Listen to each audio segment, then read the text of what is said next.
Ave María Purísima, Señor, gracias concebida. Por la señal de la Santa Cruz de nuestros enemigos, líbranos, Señor Dios nuestro, en el nombre del Padre, del Hijo, del Espíritu Santo. Amén.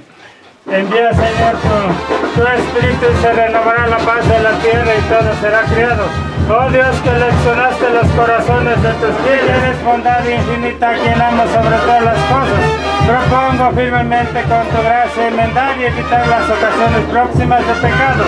Confesar y cumplir la penitencia, con fe me perdonaréis para nunca más pecar. Amén.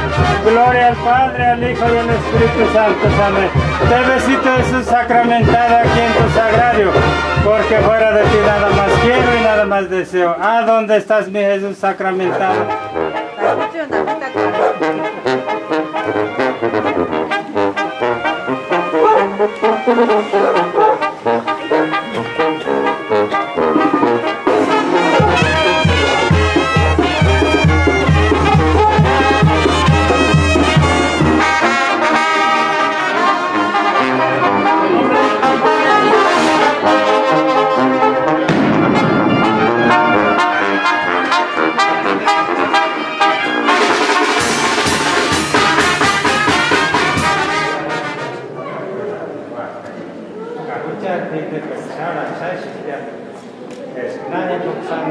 Come,